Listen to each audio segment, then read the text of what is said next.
I love the topic of healing.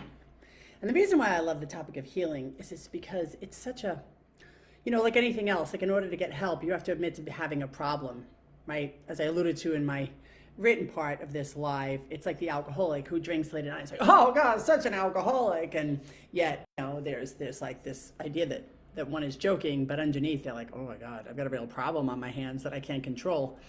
And it's this way that we just kind of like skirt over things and shove them aside as if they don't matter. Well, I want to assert, quite frankly and strongly, that your healing is the most important thing that you could possibly spend time doing in this lifetime. I mean, and I'm not talking about oodles of time sitting in therapy, talking about your problems ad nauseum to people who could really give a flying fuck.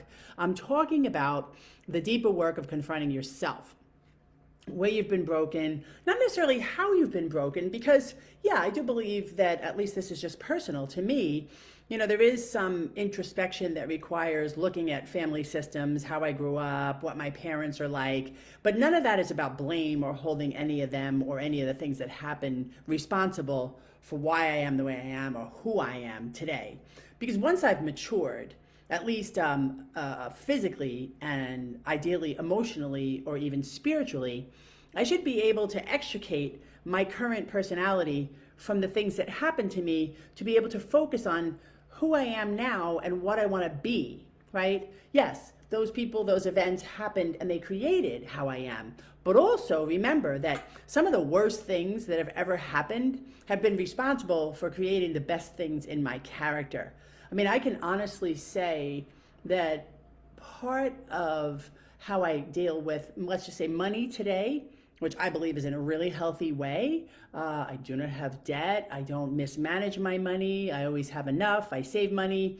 I don't get worried about money or freaked out financially. And part of that is because at one point in my adult life, I lost everything.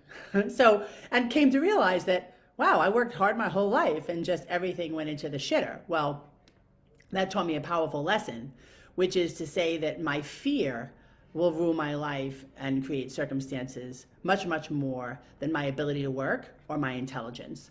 And that's a hard notion for a lot of people to swallow, especially those analytic folk out there, which is like, well, what do you mean? I need a job and I need to make money so I can pay my bills. And yes, you're absolutely right.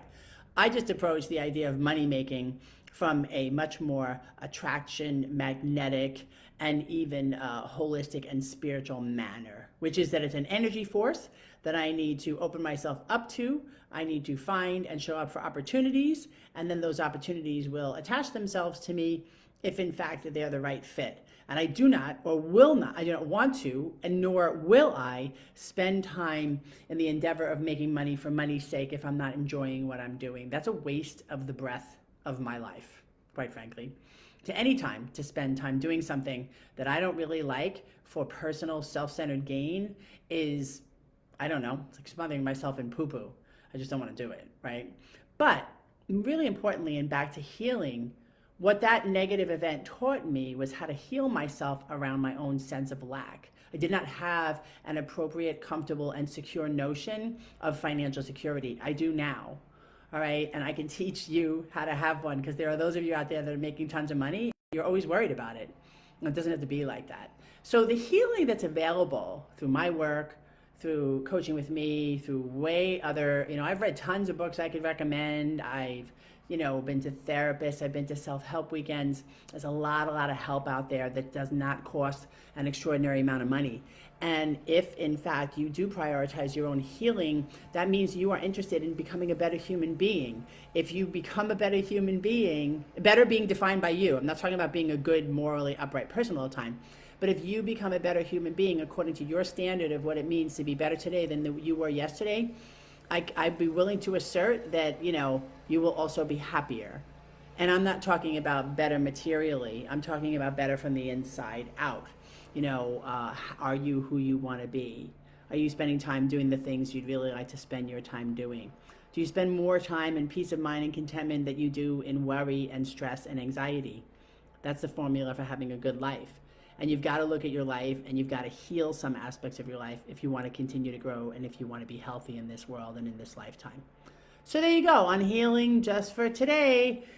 Thanks for spending time with me, and I hope you all have a great day.